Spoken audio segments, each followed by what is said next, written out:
नमस्कार. सखी सह्याद्रीच्या आजच्या भागात मी पूनम चांदोरकर आपल्या सगळ्यांचं मनापासून स्वागत करते. वेदनेच्या प्रवाहातून, अनुभवाच्या वाटेतून, शब्दांच्या लाटेतून जगणं शिकवते ती कविता.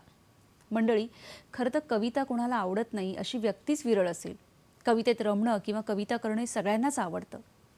आपले कविवर्य कुसुमाग्रज, सुरेश भट, इंदिरा संत, शांता शेळके, मंगेश पाडगावकर, आरती प्रभू, बाबा बोरकर अशी अनेक दिग्गज नावं जी आपल्या कवितेचं दैवत आहेत. आणि त्यांच्या कविता जेव्हा सुरांनी स्वरबद्ध होतात ना, तेव्हा ते ऐकणं म्हणजे केवळ एक स्वर्गसुखच आहे. नुकताच आपण जागतिक कविता दिनही साजरा केला.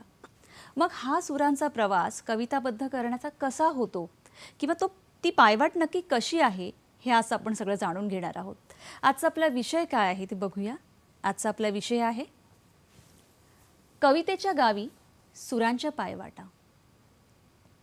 कवितेच्या गावी सुरांच्या पायवाटा या विषयावर चर्चा करण्यासाठी आपण अशीच तज्ज्ञ व्यक्ती आज आपल्या इथे आमंत्रित केली आहे. आपल्याबरोबर आहेत संगीतकार आनंदी विकास. नमस्कार आनंदीताई. नमस्कार. कार्यक्रमात तुमचं मनापासून स्वागत. खूप धन्यवाद. आनंदीताईंची ओळख तशी खूप मोठी आहे, पण थोडक्यात सांगायचं तर संगीतकार आनंदी विकास जिल्हा परिषद नांदेड येथे माध्यमिक शाळेत शिकवतात. जिल्हा परिषद नांदेडच्या वतीने संगीतरत्न पुरस्कार, राजमाता सन्मान पुरस्कार, नागपूर येथील पत्रकार संघाचा महिला भूषण पुरस्कार अशा अनेक पुरस्कारांनी त्यांना सन्मानित करण्यात आलेलं आहे. अनेक कार्यक्रमांचं संगीत दिग्दर्शन त्यांनी केलेलं आहे. गोदातटी, शिवानंद, सुखाची ठेव, पाऊस गाणी अशी संगीत दिग्दर्शन केलेल्या त्यांच्या ध्वनिमुद्रिका प्रकाशित केलेल्या आहेत. आजवर आनंदीताईंनी 400च्या वर गाणीसुद्धा स्वरबद्ध केलेली आहेत.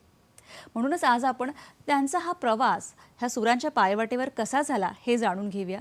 आजच्या आपल्या कार्यक्रमाला सुरुवात करूया. आजचा आपला विषय आहे कवितेच्या गावी सुरांच्या पायवाटा आणि आपल्याबरोबर आहेत आनंदी विकास. आनंदीताई, कार्यक्रमात पुन्हा एकदा स्वागत. खूप छान वाटतंय की नुकताच आपण जागतिक कविता दिन साजरा केला. कविता म्हणजे प्रत्येकाच्या जिव्हाळ्याचा विषय असतो नाही, म्हणजे कुठेही बसलं की कविता ऐकणं, कविता स्फुरते. कविता करणारेही लोक कमी नाही आहेत. आपल्याकडे ते दिग्गज आपले दैवत आहेत. पण जेव्हा त्या कविता म्हणजे त्यांना सूर चढवला जातो किंवा संगीतबद्ध केलं जातं ना, तेव्हा त्यांची गोडी अजून वाढते. बरोबर. मला ऐकून घ्यायचं की तुमची सुरुवात, तुमचा हा प्रवास कसा झाला? प्रवासात म्हणताना वयाच्या 8व्या वर्षीपासून माझा हा प्रवास संगीताचा सुरू झाला. पण संगीतकार म्हणून जो प्रवास सुरू झाला तो 2003 पासून. बरं. त्याचं कारणच घडलं असं की माझी भेट ख्यातिसिद्ध संगीतकार दशरथ पुजारी यांच्याशी झाली आणि तिथनं माझं गंडाबंधन झालं त्यांच्याकडे.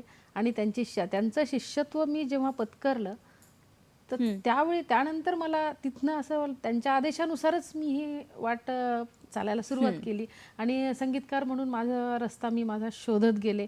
आणि गुरुजींनी सुद्धा त्या वेळेला मार्गदर्शन करत ज्या गोष्टी माझ्याकडनं करून घेतल्या आणि आज मी ते करते आहे ते केवळ त्यांच्या सगळ्या आशीर्वाद आणि त्यांचं काय म्हणतो आपण एक शिकवणीनुसारच मी चालते आहे.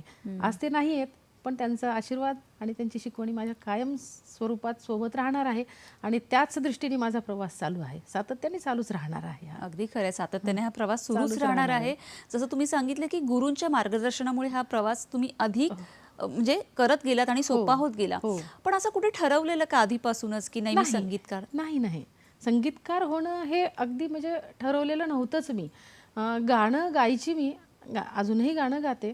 पण गाणं गाताना गंमत अशी आहे की गाणं गाता गाताच मला गुरुजींनी सांगितलं की अगं तुझ्याकडे व्याकरणाचा अभ्यास चांगला आहे, तुला कवितेची समज चांगली आहे, कवितेचा मर्म कळतो, तुला साहित्याचा मर्म कळतो आणि संगीतकार होण्यासाठी जी काही गुण आवश्यक असतात किंवा ज्या काही गोष्टी लागतात तर त्या तुझ्यात आहेत पूर्ण. तर मग तू का नाही होत, हे काम का करत नाहीस? गायक खूप होतील पण संगीतकार कमी आहेत आणि त्यातल्या त्यात महिला संगीतकार तर खूपच कमी आहेत. म्हणून मग तू त्या दृष्टीने काम करायला हरकत नाही, मी आहेच तुझ्यासोबत. आणि त्या दृष्टीने त्या कारणामुळे मग मी आज्ञा आणि अशी तुमचं तो पायवाट माझी सुरू झाली. मग कवितेचा नाद आधीपासूनच होता, कविता वाचन, साहित्याचा अभ्यास, घरातच साहित्य होतं त्याच्यामुळे साहित्याचा अभ्यास आणि शिक्षिका असल्यामुळे असणारच तो पुन्हा मराठी विषय असल्यामुळे त्या गोष्टी सातत्याने चालत येत राहणारच. वडील, भाऊ हे सगळे साहित्य क्षेत्रातली घरातली मंडळी आहेत. हं. त्या पायवाटेवर चालत चालत ही संगीताची सुराची पायवाट. म्हणजे घरातही त्याचं वातावरण होतं. हो, माहेरी होतं हं. आणि सासरी पण आहे, वा, दोन्हीकडे आहे. अगदी खरं आहे. आनंदीताई, आत्ताच तुम्ही सांगितलं की तुम्ही गाणी गायली आहात, म्हणजे गाणी गाता, तर ती तर आम्हाला ऐकायचीच आहेत. पण मला त्याआधी विचारायचं की पांडुरंगाची सलग 21 गाणी तुम्ही संगीतबद्ध केलेली आहेत. बरोबर. सलग 21 गाणी जेव्हा आपण संगीतबद्ध करतो तेव्हा प्रत्येक वेळेला वेगवेगळं संगीत किंवा रिपिटेशन नको किंवा ह्या बऱ्याच गोष्टी असतात. तर हा अनुभव कसा होता आम्हाला सांगा. हा अनुभव शब्दातीत आहे. हो. कारण पहिली रचना पांडुरंगाची केली मी गीतकार संजीव कोकिळ ठाण्यातले. त्यांची केल्यानंतर त्यांच्या 7 रचना केल्या सलग, आणि त्याच्यामध्ये खरंच एकही रचना दुसरी माझ्याकडनं करून नाही झाली. आणि त्यानंतर डॉक्टर दिलीप पंडित दादर यांच्या 6 रचना, त्याच्यानंतर राजेंद्र आत्रे उस्मानाबाद यांच्या 6 रचना पांडुरंगाच्या, आणि हे झाल्यानंतर डॉक्टर व्यंकटेश काब्दे यांची एक रचना पांडुरंगाची, आणि दासू वैद्य, गीतकार दासू वैद्य ह्यांची एक रचना, अशा सलग 21 रचना होईपर्यंत मलाही खूप आश्चर्य वाटलं की माझ्याकडनं आतमध्ये वेगळ्या विषयाची एकही रचना झाली नाही. आता ती का नाही झाली ही पांडुरंगाला माहीत, त्याचं उत्तर माझ्याकडे नाही आहे. पण ती 21 रचना इतक्या सलग झाल्या, त्या सलग बाहेरही आल्या. त्यातल्या 2 बाहेर यायच्या राहिल्यात अजून. मग हे जसं जसं बाहेर येत गेलं तसं मग अजित कडकडे ज्यावेळेस माझ्याकडे रेकॉर्डिंगला आले, राजेंद्र आत्रेंची एक रचना अजित कडकडेंनी गायली, आणि ते मला म्हणाले की अगं हे काय काम आहे, काय मला असं असं आहे, आणि ह्या रचना, ते म्हणे किती केल्यास? मी म्हटलं 21 रचना होत आहेत बाई सलग. तर तेव्हा अगं एक रचना गायला जेव्हा आम्हाला मिळते ना तर आम्ही परम भाग्य समजतो, आणि तू सलग 21 रचना करतेस तर छान आहे म्हणाले. आणि पांडुरंगाचा खूप मोठा आशीर्वाद आहे, म्हटलं तो आहेच. त्याच्याशिवाय खरंच आहे, पण त्याच्याशिवाय नाहीच होऊ शकत. पण त्या सलग 21 रचना करत असताना काय विचार होते की म्हणजे मनन चिंतन काय असायचं असं? हो, मनन चिंतनाचं आता ही गोष्ट सांगताना एक सहज आहे ना की ज्या कोकिळांच्या 6 रचना होत्या, पांडुरंगाच्या 7 रचना, त्या वेगळ्या, त्यांचा विषय वेगळा, त्यांचा अभ्यास वेगळा. कारण त्यांचा विषय अगदीच म्हणजे खाकी गुलाब, पोलीस अधिकारी, त्यांच्यातनं लिहिलेला पांडुरंग. आणि त्याच्यानंतर दुसरा विषय आला डॉक्टर दिलीप पंडित, ते डॉक्टरच होता, त्यांच्यातनं आलेला पांडुरंग, त्यांचा विषय वेगळा. आणि त्याच्यानंतर राजेंद्र आत्रे हे प्रॉपर कवी, त्यांच्यातनं आलेला पांडुरंग वेगळा. दासू वैद्यांचा पांडुरंग वेगळा. डॉक्टर व्यंकटेश काब्देंचा पांडुरंग तर त्यांनी जी त्यांच्या पत्नीवर लिहिलेली कविता होती त्यात मला पांडुरंग माऊली दिसली, आणि मग ती पांडुरंगाच्या चरणी मी समर्पित केली रचना. म्हणजे पांडुरंगाच्या ह्या 21 रचना करताना 21 भाव मला पांडुरंगाचे पाहायला मिळाले, आणि ती मजा आली वेगळी. त्या गोष्टी मला खूप छान वाटल्या, आणि काम करताना त्यातला प्रत्येक गाण्याचा अनुभव हा वेगळा होता. म्हणजे असं आपण म्हणतो ना की काही काम, एखादं काम जेव्हा आपण करतो तेव्हा आयुष्यभर एक अनमोल ठेवा असतो, तसा हा अनमोल ठेवा. खूप छान पद्धतीने तुम्ही सांगितलं की पांडुरंगावरच 21 गाणी, पण प्रत्येकातला पांडुरंगाकडे बघण्याची दृष्टिकोन प्रत्येकाचा वेगळा होता. ओळीच्या मेघांच्या पालख्या आल्या आषाढीस, विठ्ठल नामाचा पडतो पाऊस. वा, ही रचना वेगळीच. तू माझी माऊली, तू माझी सावली, जैशी तू पावली भक्ता लागी, ही रचना वेगळीच. वाळवंटी डोले पीक, भक्तीला आला पूर, ही रचना वेगळीच. मग असं म्हणताना दासू वैद्य काय म्हणतात की जांभूळ पाड्याला जांभूळ, पिंपळ दरीचा पिंपळ, चिखलवाडीचा चिखल, जसा पंढरीत इठ्ठल. असं म्हणताना ही अवधूत गांधी गायला, आम्हाला ऐकायला आवडेल. तर ह्या रचना जेव्हा प्रत्येक रचनेतलं काव्य वेगळं. जसं संजीव कोकिळांनी एका कवितेत सांगितले की रुक्मिणीसाठी कविता लिहिली त्यांनी सांगितले, कधी रे पाहसी वळूनी, सांग मला चक्रपाणी. युगान युगे पांडुरंग आणि रुक्मिणी विटेवर उभ्या आहेत, आणि उभ्या असताना त्यांनी, अरे किती दूर उभे आहात तुम्ही, भक्तगण विचारतायत की कधी तिला जवळ घेणार आहेस तू, कधी तुझ्या जवळ उभं करणार आहेस, की काय तुझं गुन्हा केलाय तिने, की तिला असं का करतोयस तू, की कधी रे पाहसी वळूनी, सांग मला चक्रपाणी, काय नवल झाले देवा, कधी येई तुझेला ध्यानी. ही रचना काय, प्रत्येक काव्यातल्या रचना अर्थ वेगळा, प्रत्येक काव्यातला आनंद वेगळा, आणि प्रत्येक काव्यातला भाव वेगळा. वा वा, खरंच खूप छान.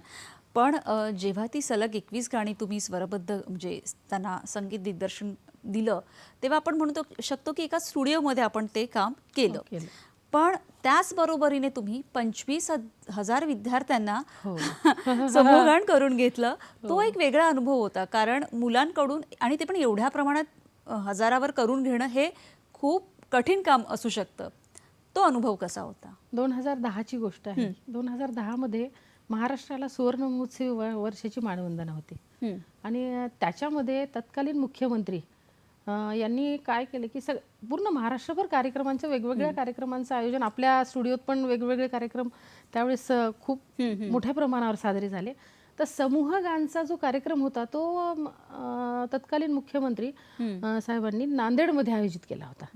आणि विद्यार्थी किती असावेत, पहिल्या मीटिंगमध्ये सांगितलं तर विद्यार्थी किती असावेत, 100, 200, 300 नाही, विद्यार्थ्यांचा आकडा हजारांच्या वर होता. तर अपेक्षा एक होती की 10,000 पर्यंत विद्यार्थी व्हावेत, ही अपेक्षा होती. पण माझी अपेक्षा होती की 10,000च्या वर जावेत. आणि तत्कालीन जिल्हाधिकारी डॉक्टर श्रीकर परदेशी सर, तत्कालीन मुख्य कार्यकारी अधिकारी डॉक्टर श्रावण हर्डीकर सर आणि असे सगळे ह्या सगळ्यांच्यामध्ये मीटिंगमध्ये सगळ्या गोष्टी ठरल्या. पण ठरल्यानंतर जी मजा आली ती आमची 25,000 विद्यार्थ्यांचं. तर सर म्हणायचे मला होईल ना हे, होईल ना? नाही, होईल, तुम्ही सगळे सोबत आहात, होईल. आणि खरंच इतका मोठा फौज पाठीशी होता माझ्या आणि अख्खं प्रशासन माझ्या मागे होतं. आणि 25,000 विद्यार्थ्यांचं समूहगान ज्या क्षणी 15 जानेवारी 2010 मध्ये संपन्न झालं, तर तो क्षण माझ्यासाठी अतिशय विलक्षण क्षण होता.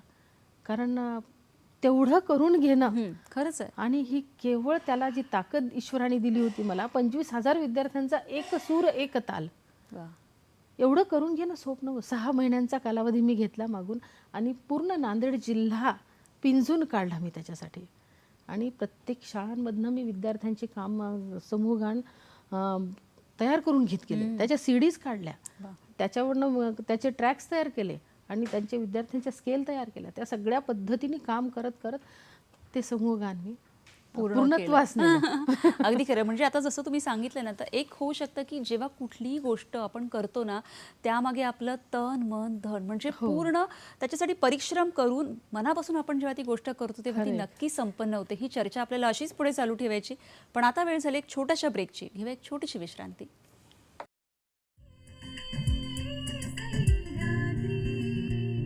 हर हर महादेव गरज. छत्रपती शिवाजी महाराजांच्या जयंतीनिमित्त नाटक छत्रपतींची सागर झेप.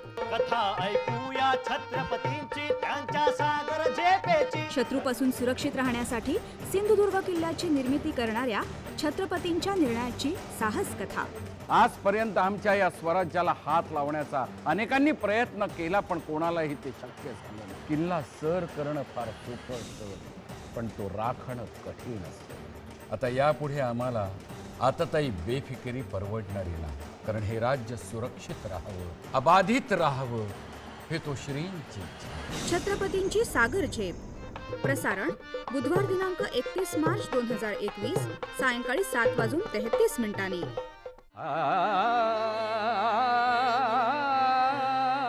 शास्त्रीय संगीत आणि रिमिक्सच्या संगीताची जुगलबंदी. बरसन लागे सावन बुंदिया राजा. तत्वनिष्ठेने गुरुकुल चालवणारे गुरु. ओंकारचं शास्त्रीय संगीताचं पारंपरिक शास्त्रीय बंदिशींचं शिक्षण चालू आहे आणि ते तसंच चालू राहील. आणि बंडखोरीने संगीतात बदल घडवू पाहणारा पुत्र यांची संघर्ष कथा. नाटक संगीत सागर 7 सुरांचा. प्रसारण शुक्रवार दिनांक 9 एप्रिल 2021 सायंकाळी 7:30 शनिवार दिनांक 10 एप्रिल दुपारी 1:30 आणि रात्री 10:30 सोमवार दिनांक 12 एप्रिल 2021 पहाटे 1:30 LIC प्रस्तुत बियॉन्ड थॉट्स, विचारांच्या पलीकडले. मित्रांनो, आफ्रिकन सफारीचा अनुभव आपल्यापैकी अनेकांनी घेतला असेल. अहो, वाघ, सिंह, हत्ती, झेब्रा, जिराफ, हरिण अशा नानाविध प्राण्यांचा मुक्त संचार, आणि हा अनुभव घेणारे आपण मात्र बंदिस्त जीप्समध्ये. हे सारं कॅमेऱ्यात टिपून आपल्या घरी येतं, मित्रमंडळींना फॉरवर्ड केलं जातं, तेव्हा त्याचा आनंद आपल्यापेक्षा त्यांच्या चेहऱ्यावर अधिक दिसतो. वाईल्ड लाईफ फोटोग्राफीचं हे असंच असतं. ही पाहणाऱ्याला भरभरून आनंद देते, म्हणून ती अधिक रुचकर आहे, अधिक गोड आहे आणि अधिक शीतल देखील आहे. पहा सह्याद्री वाहिनीवर विचारांच्या पलीकडले मध्ये. प्रस्तुत करता LIC, जिंदगी के साथ भी जिंदगी के बाद भी.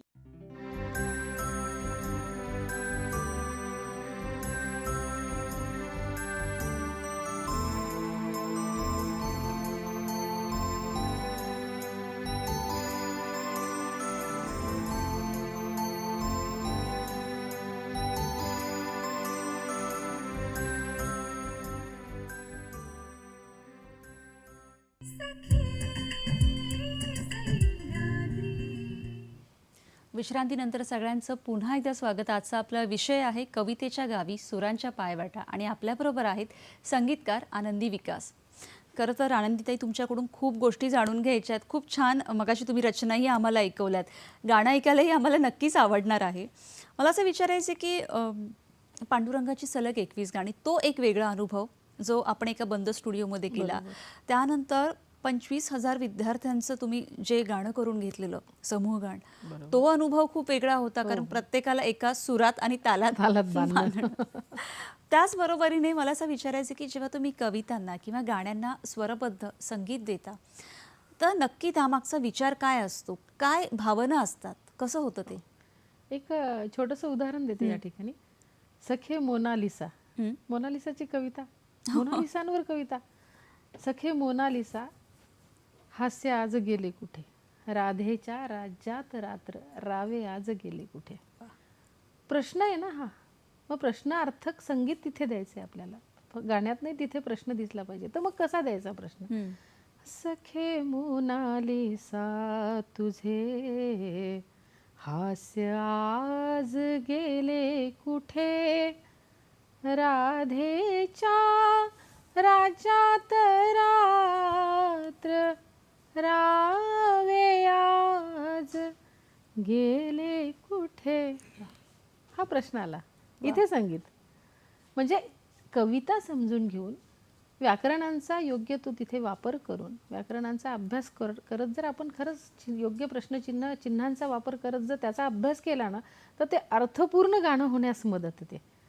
प्रश्नार्थ कुठे दाखवायचे इथे आपण सलग घेऊ शकलो असतो, पण तिथे थांबतोय. का थांबतोय? तर तिथे प्रश्न विचारलाय आहे. राधेच्या राज्यात रात्र, रावे आज गेले कुठे. हा प्रश्न संगीतातनं दाखवायचे. तर राधेच्या राज्यात रात्र, रावे आज गेले कुठे. वा, संपला. इथे प्रश्नाला थांबतो आपण, पुढे सरकत नाही. तशीच कवितेत गंमत आहे. प्रत्येक गोष्टीमध्ये हीच गंमत आहे. कविता करताना, उन्हावरची कविता करताना सुद्धा, उन्हा काहिली काहिली धारा, घामाच्या शेतात जसे, ग्रीष्माच्या झळांनी जसे, ग्रीष्माच्या झळांनी देह बेजार होतात. उन्हा काहिली काहिली धारा, घामाच्या शेतात. उन्हा ग्रीष्मावरची कविता करताना त्यात जर आपण खरंच फारच त्यात प्रेम, वेदनाच आहे ना, त्यात वेदनाच दाखवावी लागणार आहे आपल्याला. तर ती स्पष्ट दिसली पाहिजे. कवितेतला अर्थ संगीतातून जर स्पष्ट दिसत गेला तर ते गाणं प्रभावी बनतं. त्या कवितेलाही आपण म्हणतोय की न्याय दिला जातो. हो, न्याय दिला जातो. सुरुवातीला कविता ही कवीची मुलगी असते, तो तिला वाढवतो. संगीतकाराची ती सून असते, तो तिला नटवतो. आणि सारथ्य म्हणून गायक गायिका त्याला पुढे घेऊन जातात. आणि मग ते त्या किती पुढे न्यायचंय, जसं आपण म्हणतो की मुलीला दिले त्याच्या हातात हात घालून, तर तो नवरा किती पुढे नेणार आहे तिला, तिचं कुटुंब. तर तशा अर्थाने कवितेचा प्रवास सुद्धा किती पुढे जाणार आहे हा या सगळ्या घडींवर अवलंबून असतो. त्यात गायक आहे, वादक आहेत, संगीतकार आहेत, गायक आहेत, कवी आहेत, सगळे आहेत. आणि यांच्या सोबतीने चाललेला हा प्रवास जर सगळा कवितेपासून ते गायकांपर्यंत जर तो त्या पद्धतीत जर मिळत गेला, प्रभावी सगळंच, सगळी भट्टी नीट जमली आणि कविताच प्रभावी असेल, तर नक्कीच संगीत प्रभावी होतं. नक्कीच त्यातलं आपल्याला संगीत संयोजन आहे त्याच ताकदीचा गायक असेल तर ते गाणं प्रभावी बनायला हा म्हणजे नाहीच किंतु नाहीच कुठे. खरंच तेव्हा आहे. बनतंच प्रभावी. आता तुम्ही जे गात होता तेव्हा असं वाटत होतं की ही चर्चा अशी अशी फक्त तुम्ही गुणगुणावं आणि आपली चर्चा अशी चर्चा पुढे असावी. असावी. पण असं कधी झालंय का की एखादी कविता तुमच्याकडे किंवा एखादं गाणं तुमच्याकडे आलंय आणि संगीतच सुचत नाहीये किंवा होतं असं, होतं. पण त्याच्यात काय असतं, त्यात मानसिकता आहे आपली थोडीशी, की काही काही वेळेला कविता खूप आवडून गेली ना, ती लगेच होऊन जाते. कारण शेवटी ही प्रतिभा आहे.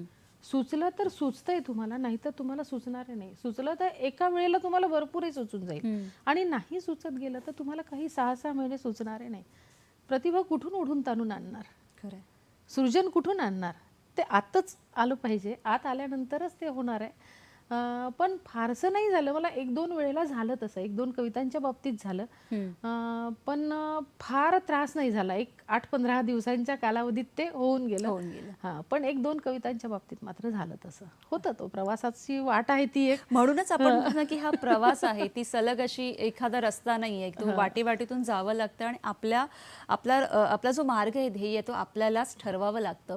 आनंदीताईंची गाणी भारताच्या बाहेरही वाचता आहेत. ती काय आहेत, कुठली आहेत, हे आपण सगळं जाणून घेणार आहोत. आता घेऊयात एक छोटीशी विश्रांती. बघत राहा सखी सह्याद्री.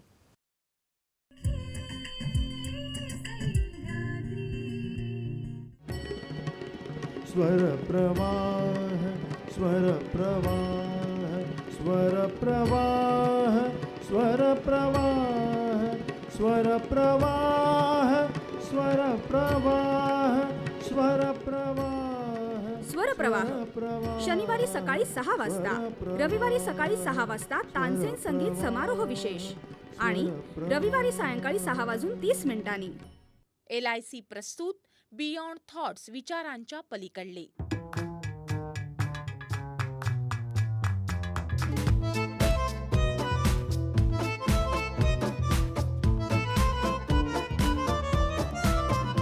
तारुण्य म्हणजे जोश, तारुण्य म्हणजे सहसहता उत्साह, नाविन्याची ओढ.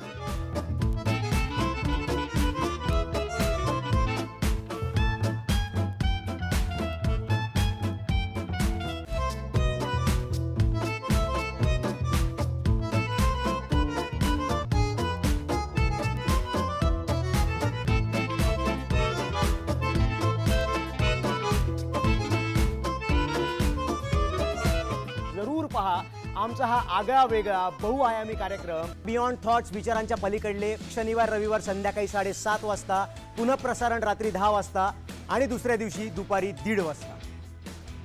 प्रस्तुत करता LIC, जिंदगी के साथ भी, जिंदगी के बाद भी. पद्मनाभा नारायण पद्मनाभा नारायण.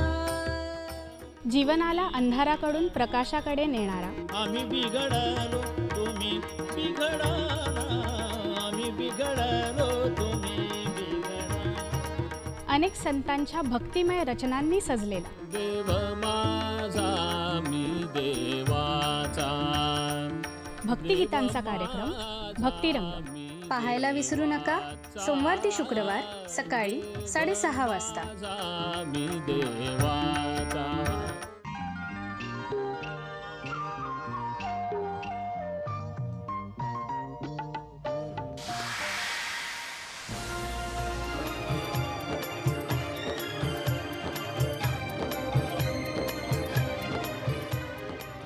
चित्रगीत शुक्रवारी सायंकाळी 5 वाजता, शनिवारी सायंकाळी 6:30 रविवारी सकाळी 8 वाजता आणि रात्री 8 वाजता.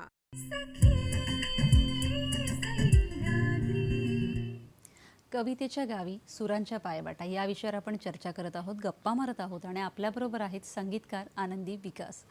आनंदीताई, हळूहळू पद्धतीने हा जो प्रवास आहे तुम्ही आम्हाला उलगडून सांगत आहात की प्रत्येक कवितेच्या मागचा भावना वेगळ्या असतात. कशा कशा पद्धतीने ते आपल्याला स्मरत जातं की म्हणजे आपल्याला ती म्हणतात ना सृजनशीलता ती येत असते. मग अशी गप्पांच्या ओघात असं कळलं की बाहेरच्या देशातही तुमची गाणी अजूनही वाजत आहेत. तर ती कोणती गाणी आहेत आणि तो अनुभव कसा होता आम्हाला ऐकायला आवडेल.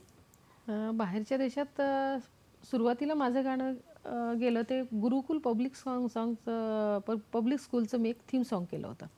तर ते थीम सॉन्ग आशा पैठणी यांनी लिहिलेलं होतं त्यात छान किती हे गुरुकुल आपुले रंगीत रंगीत स्वप्नतयांचे असं ते सुंदर काव्य होतं आणि त्याला मी संगीत दिलं आणि मुग्धा इनामदार गायली होती ते. तर ते गाणं फेसबुकवर आता हे माध्यम खूप चांगलं झालंय की लोकांपर्यंत पोहोचण्याचं. तर असंच ते पोचत USA मध्ये गेलं आणि तिथनं मग तिथल्या किड्ससाठी तिथनं मला एक माझी मैत्रीण आहे योगिनी जोशी म्हणून, तर तिचा मेल आला मला की असं असं आहे आणि हे गाणं मी किड्ससाठी घेऊ का. तर आता घेऊ का म्हणल्यानंतर नाही म्हणण्याचा प्रश्नच येत नाही ना. मग तसं ते गाणं तिला मी परवानगी दिली आणि तिने ते गाणं पहिलं गाणं ते वाजलं आणि त्याच्यानंतर मुग्धा वैशंपायनची माझी 3 गाणी किड्सला वाजतात तिकडे. ए रे रे पावसा तू दिवसाचं ये, पुरे झाली शाळा आता सुट्टी मला दे. त्याच्यानंतर छान छान गुरुजी माझे छान किती बाई, रोज रोज शाळेमध्ये खूप मजा येईल, ही गाणी वाजतात माझी तिकडे. तर अशी 3-4 गाणी ती वाजतात आणि एक गाण्याचा उच्चांक चांगला झाला की मी एक गाणं केलं होतं येणार तू सैग बेचैन आज झालो चाहूल ना आली ही गंधात आज न्हालो. ही कविता मी संगीतबद्ध केली, सौरभ दफ्तरदार गायला ती आणि त्यातली एक ओळ मी तुम्हाला म्हणून दाखवते. येणार तू सैग बेचैन आज झालो चाहूल ना आली ही गंधात आज न्हालो बेचैन आज झालो. ही रचना मी गायली आणि घेतली आणि त्याच्यानंतर हीच रचना मी फिमेल सॉन्गमध्ये केली आणि ती रचना रशियाच्या आर्ट गॅलरीमधनं रिलीज झाली. फेसबुकवरूनच हे सगळं झालं. क्या बात आहे, क्या म्हणजे खूप अभिमानाची ही गोष्ट आहे ताई. हा प्रवास खूप मोठा आहे आणि ऐकायला आम्हाला खूप आवडेल, पण वेळ कमी आहे. तर जाता जाता काय संदेश द्यावासा वाटतो? संदेश एवढाच देईल की कलेच्या प्रांताशी जेव्हा आपण जुळवून घेतोय तर तेव्हा स्वतःला सिद्ध व्हायला शिकलात तर प्रसिद्ध आपोआपच व्हाल. म्हणून स्वतःने सिद्ध व्हा, प्रसिद्धी आपोआप तुमच्या मागे येईल. प्रामाणिक कष्ट करा, प्रामाणिक काम करा. वा, एखादा छोटा गुणगुणणं ऐकायला मिळेल? तुडवीत एकटा मी ही रात्र काजव्यांची भांबावल्या पदाने आभाळ धुंडण्याची आभाळ धुंडण्याची तुडवीत एकटा मी. क्या बात आहे. मला असं वाटतं की याच्या म्हणजे हीच ती वेळ आहे की आता इथे थांबण्याची आणि जसं ताईंनी सांगितलं की स्वतःला सिद्ध करा, तुम्ही प्रसिद्ध आपोआप व्हा, प्रामाणिकपणे काम करा. याच नोटवर आज आपण आता इथे थांबतोय. कार्यक्रम कसा वाटला आम्हाला नक्की कळवा. माध्यमं तुम्हाला माहीतच आहेत. आपलं फेसबुक आहे www.facebook.com/DD सह्याद्री. जीमेलद्वारे तुम्ही तुमच्या प्रतिक्रिया, तुमचे प्रश्न आमच्यापर्यंत पोहोचवू शकता. जीमेल ID आहे sakisayadri@gmail.com. यूट्यूबवर तुम्ही हा आणि आपले सर्वच कार्यक्रम पुन्हा बघू शकता. www.youtube.com/DD सह्याद्री. ट्विटर ID सुद्धा आहे. ताई, तुम्ही आज इथे आलात आणि इतकी छान माहिती आणि हा प्रवास इतका छान उलगडला त्याबद्दल खरंच खूप खूप धन्यवाद. खूप धन्यवाद, आभारी आहे मी तुमची. भेटूया पुढील भागात पुन्हा एका नवीन विषयासह. तोपर्यंत नमस्कार.